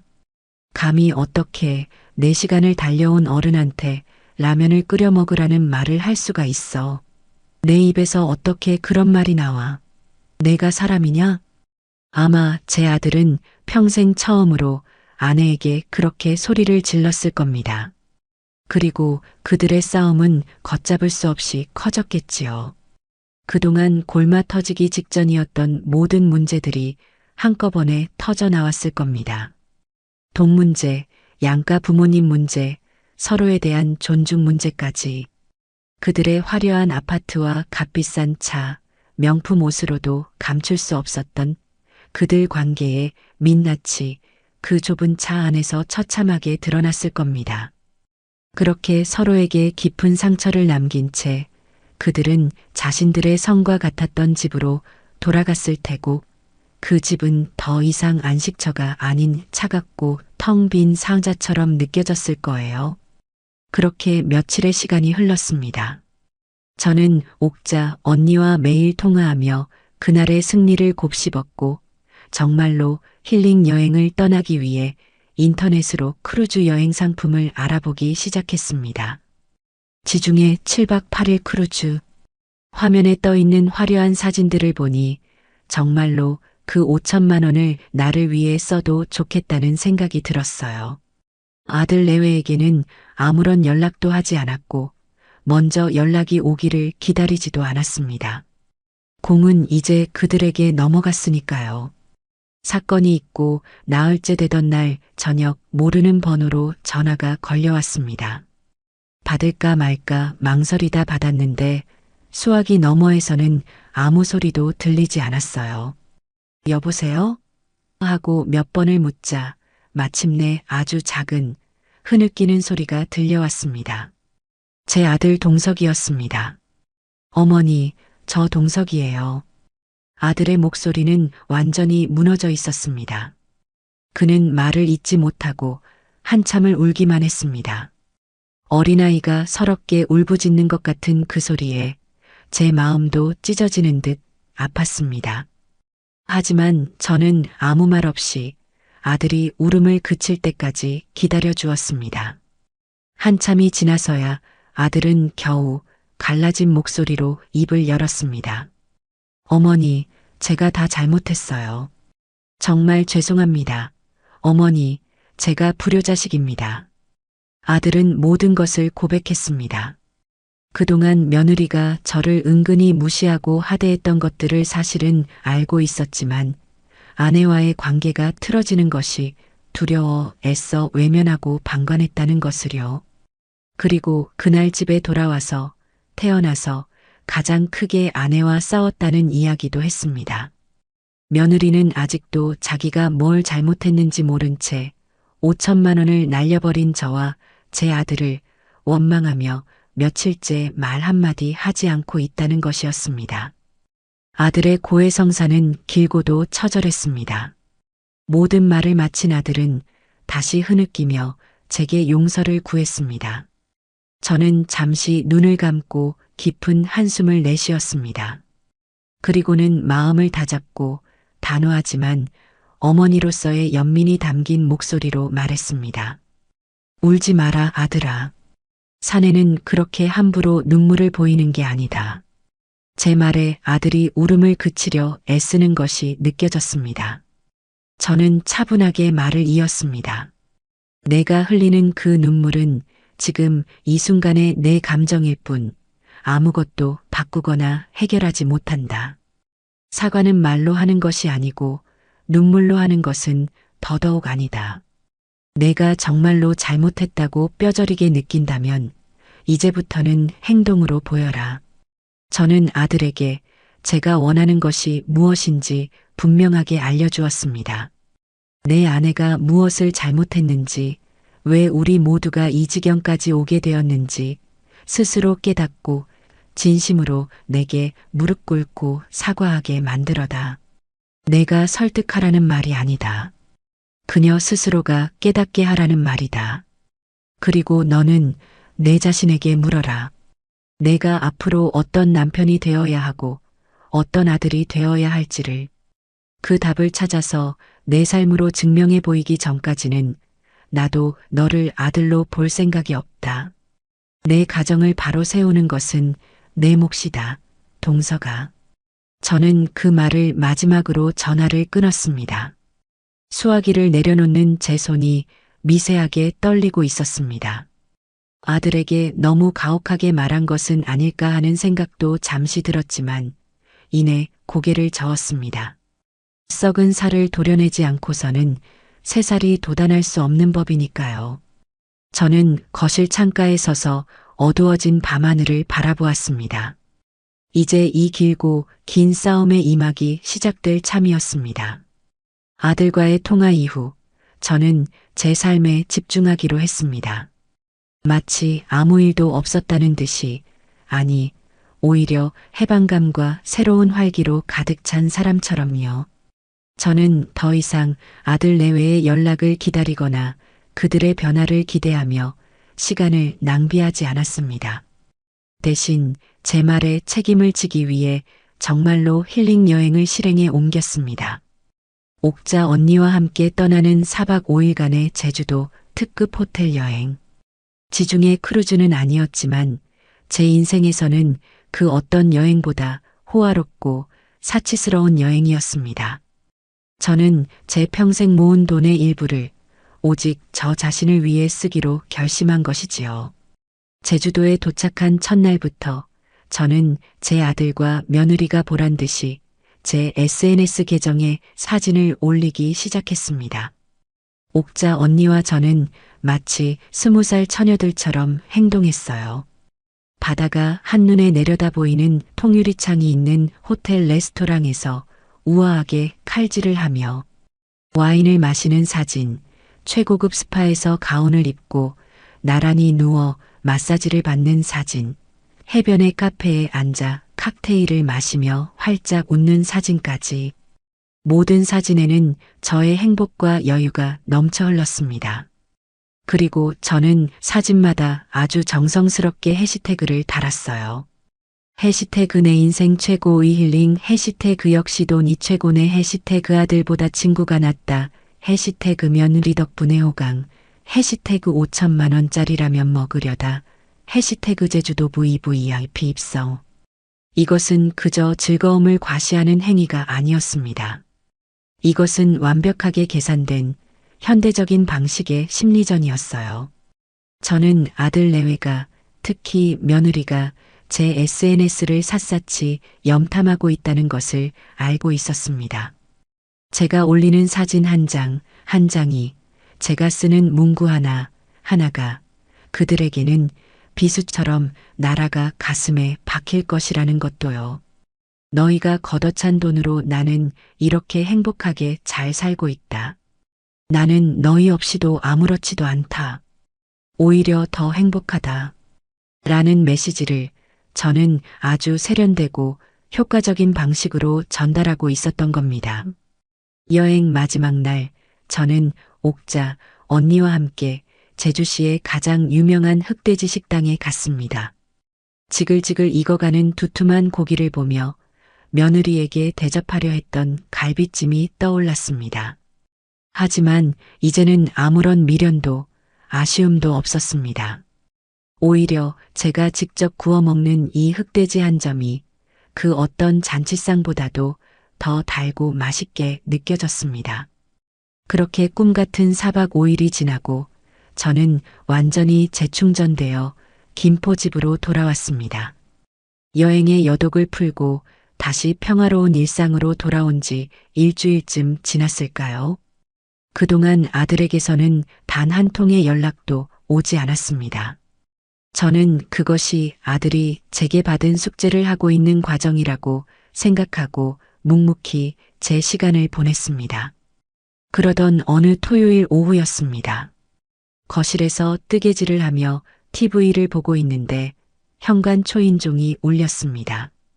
택배나 우편물이 올 시간이 아니었기에 저는 누구일까 의아해하며 인터폰 화면을 켰습니다. 화면에 나타난 두 사람의 얼굴을 보는 순간 저는 숨을 멈췄습니다. 제 아들 동석이와 며느리 소지은이었습니다. 저는 잠시 망설였습니다. 문을 열어주어야 하나 아니면 그냥 없는 척해야 하나. 하지만 화면 속 두 사람의 모습은 예전과 사뭇 달랐습니다. 아들은 며칠 사이에 10년은 늙어버린 것처럼 얼굴이 수척했고 며느리는 그 화려하고 오만하던 모습은 온데간데 없이 화장기 없는 얼굴에 수수하다 못해 초라해 보이는 옷차림을 하고 있었습니다. 그녀의 손에 들려있던 명품 가방은 보이지 않았고 두 손에는 대신 무언가 무거운 짐들이 들려 있었어요. 저는 조용히 현관으로 다가가 문을 열었습니다. 문을 열자 두 사람은 아무 말도 하지 못하고 고개를 푹 숙인 채 서 있었습니다. 그들의 발치에는 최고 등급임을 증명하는 라벨이 붙어 있는 거대한 한우 선물 세트와 살아있는 전복이 가득 담긴 아이스박스, 그리고 김이 모락모락 피어오르는 커다란 냄비가 놓여 있었습니다. 냄비에서는 제가 좋아하는 진한 한약재 냄새가 섞인 토종닭 백숙 냄새가 풍겨왔습니다. 지난번 그들이 올 때 사왔던 성의 없는 롤케이크와는 차원이 다른 그들의 시간과 노력 그리고 돈이 들어간 진심의 증거들이었습니다. 저는 아무 말도 하지 않고 그저 문에 기댄 채 그들을 바라보았습니다. 이제 그들이 먼저 입을 열 차례였습니다. 제가 만들어 놓은 침묵의 무대 위에서 그들이 어떤 연기를 펼칠지 지켜볼 참이었습니다. 어색하고 무거운 침묵이 한참이나 흘렀습니다.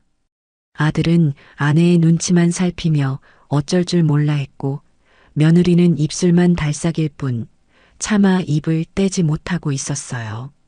마침내 며느리가 결심한 듯 고개를 들었습니다. 하지만 그녀는 제 눈을 마주치지 못하고 다시 바닥으로 시선을 떨구었습니다. 그리고는 갑자기 제 앞에 엎드리듯 허리를 굽혀 90도로 인사를 했습니다. 아주 오랫동안 그렇게 허리를 굽힌 채로 있었습니다. 그리고 마침내 아주 작은 모기만 한 목소리가 들려왔습니다. 그 목소리는 떨리고 있었지만 지난번처럼 분노나 억울함 때문이 아닌 진심에서 우러나오는 떨림이었습니다. 어머님, 제가 다 잘못했습니다. 며느리는 한참 동안 그 말만 반복했습니다. 제가 생각이 너무 짧았고 어리석었습니다. 어머님 마음이 어떠셨을지 이제야 조금 알 것 같습니다. 정말 죄송합니다. 그녀의 사과는 유창하지 않았습니다. 미사여구도 변명도 없었습니다. 그래서 오히려 더 진심처럼 들렸습니다. 어설프고 투박하고 그래서 더 진짜 같은 사과. 제 아들은 그 모습을 보며 제발 어머니가 이 사과를 받아주시기를 바라는 간절한 눈빛으로 저를 쳐다보고 있었습니다. 이 길고 길었던 복수극의 마지막 장이 그렇게 예고 없이 찾아온 그들의 방문과 함께 시작되고 있었습니다. 며느리의 사과가 끝나고 또다시 무거운 침묵이 흘렀습니다. 저는 대답 대신 며느리의 굽은 등을 한참 동안 말없이 내려다보았습니다.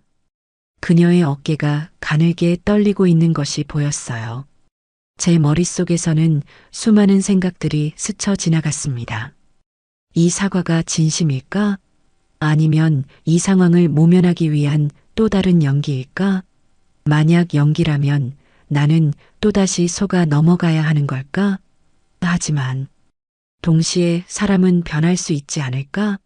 내가 이 아이에게 마지막 기회를 주어야 하지 않을까? 하는 생각도 들었습니다.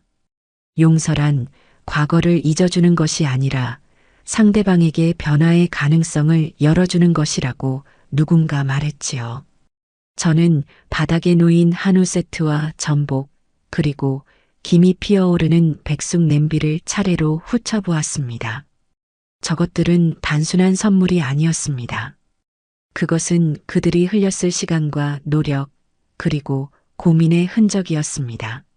어쩌면 제 아들이 며느리를 설득하고 함께 시장을 보고 밤새 백숙을 고아내며 나눴을 대화들이 저 냄비 안에 모두 담겨 있는지도 모릅니다.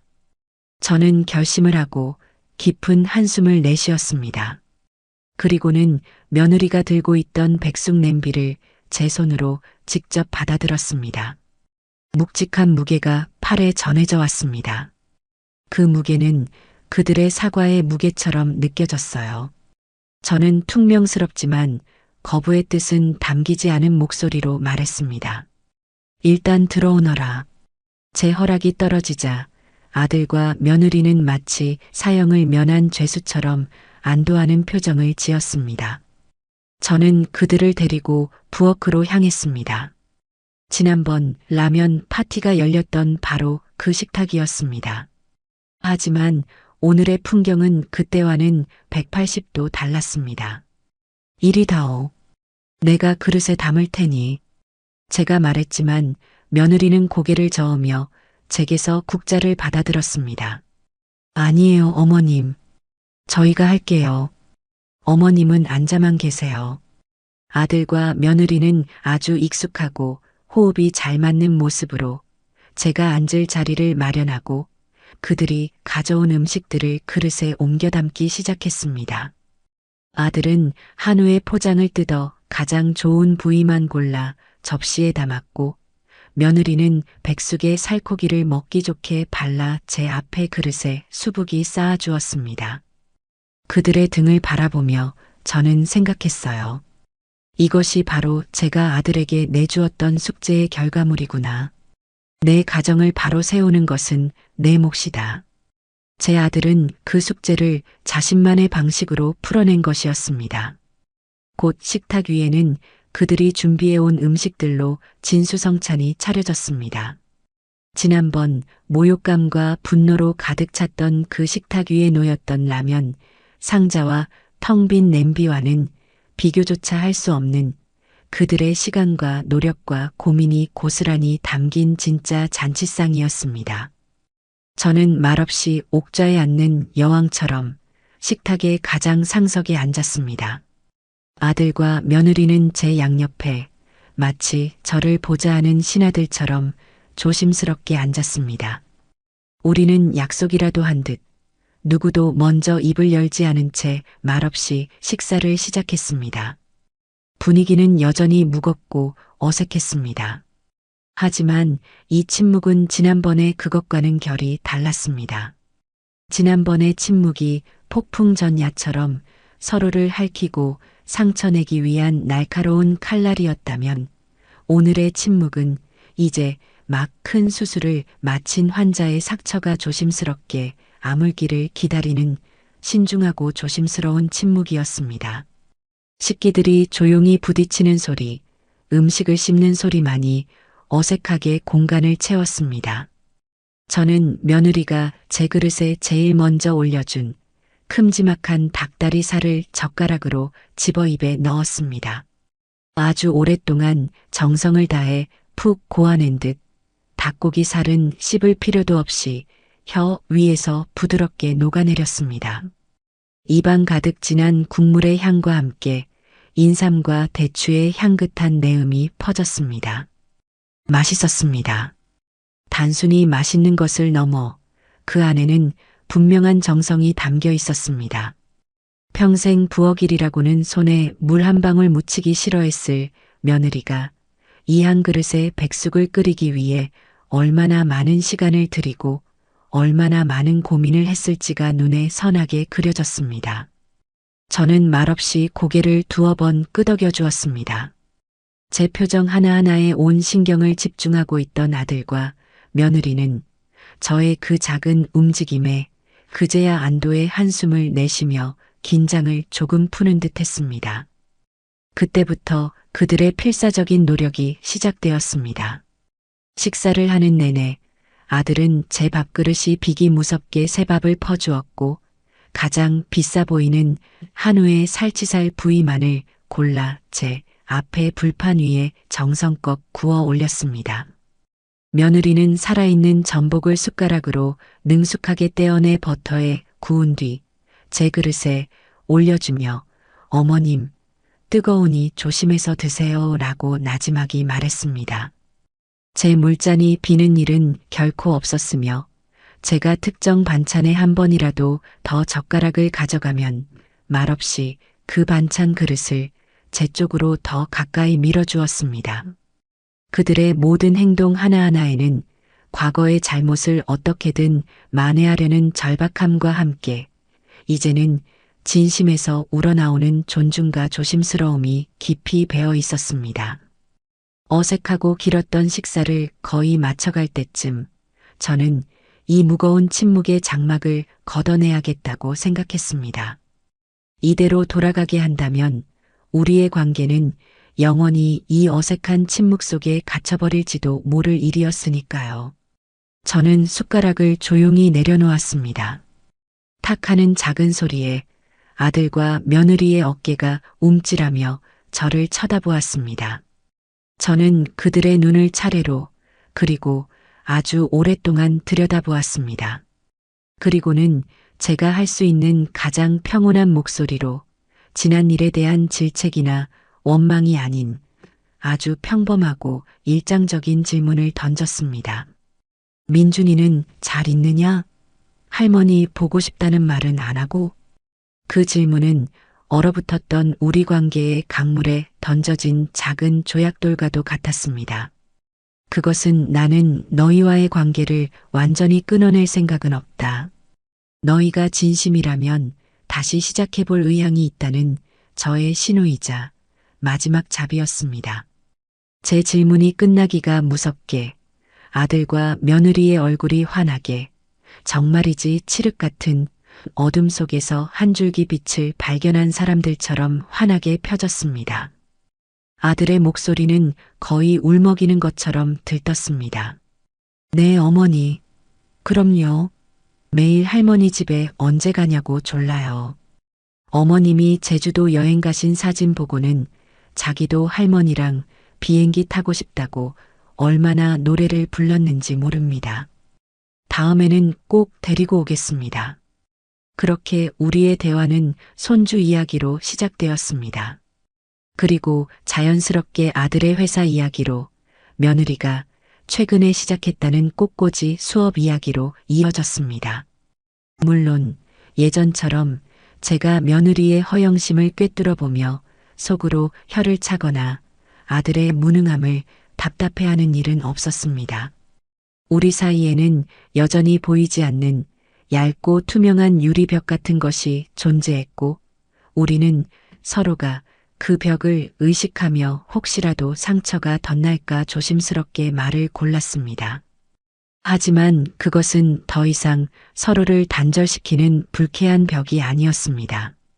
그것은 서로의 영역을 침범하지 않으려는 예의와 서로에게 받은 상처를 다시는 되풀이하지 않으려는 존중으로 만들어진 아주 건강하고 단단한 거리감이었습니다.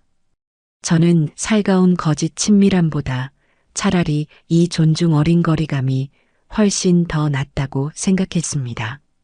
식사가 끝나고 며느리는 제가 말릴 틈도 없이 부엌으로 들어가 설거지를 시작했습니다. 제가 그만하면 됐다. 나머지는 내가 하마라고 말했지만 며느리는 고개를 저으며 완강히 거부했습니다. 아닙니다, 어머님. 제가 해야 합니다. 어머님은 부디 들어가서 편히 쉬세요. 그녀는 그릇 하나하나를 정성껏 닦고 제가 평소에 하던 것보다 더 깨끗하게 싱크대 주변을 정리했습니다. 그것은 단순한 설거지가 아니라 그녀가 제게 바치는 반성의 의식처럼 보였습니다. 돌아갈 시간이 되자 그들은 현관에서 다시 한번 제게 허리를 깊이 숙였습니다. 90도로 꺾인 그들의 허리에는 이제는 완벽하게 정리된 관계의 서열이 담겨 있었습니다. 어머님, 오늘 정말 감사했습니다. 편히 쉬세요. 며느리가 진심을 담아 말했습니다. 저는 그저 고개를 한번 끄덕여주는 것으로 대답을 대신했습니다. 현관문이 닫히고 저는 한참 동안 그 자리에 서 있었습니다. 그리고는 천천히 식탁으로 돌아와 그들이 떠나고 난 뒤의 고요함 속에 홀로 앉아 있었습니다. 식탁 위에는 그들이 남기고 간 정성의 흔적들이, 미처 다 먹지 못한 음식들이 온기를 잃은 채 고스란히 남아 있었어요.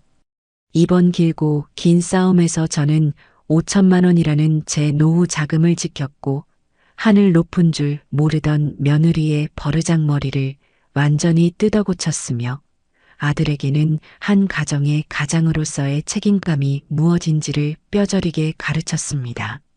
하지만 제가 얻은 가장 큰 것은 눈에 보이는 그런 것들이 아니었습니다. 바로 제 자신에 대한 존엄성의 완벽한 회복이었습니다. 저는 더 이상 자식의 눈치를 보며 그들의 처분에 기대어 사는 무력한 늙은이가 아니었습니다. 제 삶의 당당한 주인이자 제 가정에 흔들리지 않는 중심을 지키는 어른으로서의 제자리를 제 손으로 직접 되찾은 것입니다. 앞으로 우리 고부 관계가 어떻게 될지는 아무도 모릅니다. 예전처럼 거짓된 살가움으로 포장된 관계로 돌아가는 일은 결코 없을 겁니다. 어쩌면 평생 이 존중 어린 거리감을 유지하며 살아가게 될지도 모르지요. 하지만 한 가지는 확실합니다. 이제 며느리는, 그리고 제 아들은 두 번 다시 저를 무시하거나 하대하지 못할 겁니다. 라면 한 그릇이 불러온 이 지독하고도 통쾌했던 전쟁은 우리 가족 모두의 뇌리에 평생 잊지 못할 교훈을 새겨놓았으니까요. 어쩌면 그 라면은 제 며느리가 그녀의 인생에서 먹은 가장 비싸고도 쓴 교훈이었을 겁니다. 실제로 입에 대어보지도 못한 채로 말이지요. 돈이 아니라 사람에 대한 예의와 부모의 마음을 가르쳐준 그 교훈이야말로 제가 그 아이들에게 물려주는 진짜 5천만 원짜리 유산이 될 겁니다.